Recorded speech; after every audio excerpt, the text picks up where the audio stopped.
ബോധ്യപ്പെടുത്താൻ വേണ്ടിയിട്ടാണ്.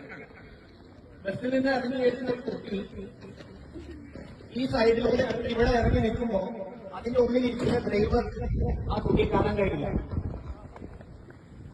അതിനുശേഷം ഈ കുട്ടി ഇവിടുന്ന് ഇങ്ങനെ വന്ന് ഈ ബസ്സിന്റെ മുന്നിലൂടെ കയറി ഇവിടെ എത്തി ഈ ഭാഗത്ത് നിന്ന് ക്രോസ് ചെയ്യുമ്പോഴും അവിടെ ഇരിക്കുന്ന ഡ്രൈവർക്ക് ഇതിനെ കാണാൻ പറ്റില്ല. ഇതിനെയാണ് ബ്ലൈൻഡ് സ്പോട്ട് എന്ന് പറയാ. അപ്പോ ഇതുവഴി ഇങ്ങനെ പോകുന്ന കുട്ടീനെ ഒരു കാരണവശാൽ ആര് കാണുന്നില്ല? ഡ്രൈവർ കാണുന്നില്ല. അപ്പോ ഒരു ബസ്സിന്റെ മുന്നിലൂടെ ജീവിതത്തിൽ ഒരിക്കലും ഇതുപോലെ നിങ്ങൾ ക്രോസ് ചെയ്യാൻ ശ്രമിക്കരുത്. മിനിഞ്ഞാന്നുണ്ടായ അപകടത്തിന്റെ വ്യാപ്തി അത്രത്തോളം വലുതാണ്. ഡ്രൈവർ കണ്ടില്ല, കുട്ടീനെ ബസ് ഇടിച്ചിടുകയും അതിന്റെ ഫ്രണ്ട് ടയർ കയറി ആ കുട്ടിയുടെ മുകളിൽ കൂടെ കയറി. അത് മാത്രമല്ല, അത് കഴിഞ്ഞ് ബാക്ക് ടയറും ആ കുട്ടിയുടെ മേളിൽ കൂടെ കയറിയിട്ടാണ് ബസ്സിലെ ഡ്രൈവർ അറിയുന്നത്. അപ്പൊ ബ്ലൈൻഡ് സ്പോട്ട് എന്താണെന്ന് നിങ്ങൾ വ്യക്തമായിട്ട് മനസ്സിലാക്കിയിരിക്കണം. ഇത് ടെക്സ്റ്റ് ബുക്കിലോ മറ്റു കാര്യങ്ങളിലോ നമ്മളെ പഠിപ്പിക്കുന്ന കാര്യമല്ല.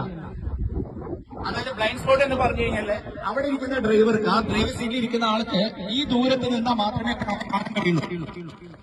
ഇവർക്ക് അങ്ങോട്ടുള്ള ഇത്രയും ദൂരത്തിന് പറയുന്ന പേരാണ് ബ്ലൈൻഡ് സ്പോട്ട്. അപ്പോ ഏതെങ്കിലും കാലത്ത് ഏതെങ്കിലും സമയത്ത് ഇതുപോലെ ഒരു ബസ് നിർത്തിയിട്ടിട്ട് അതിന്റെ സൈഡിൽ ഇറങ്ങിയിട്ടുണ്ടെങ്കിൽ ആ ബസ് പോയ ശേഷം മാത്രം ഇടത്തോട്ടും വലത്തോട്ടും നോക്കിയ ശേഷം മാത്രമേ നമ്മൾ റോഡ് ക്രോസ് ചെയ്യാൻ പാടുള്ളൂ. ഈ ഒരു കാര്യം നിങ്ങൾക്ക് മനസ്സിലാവാൻ വേണ്ടിയിട്ടാണ്.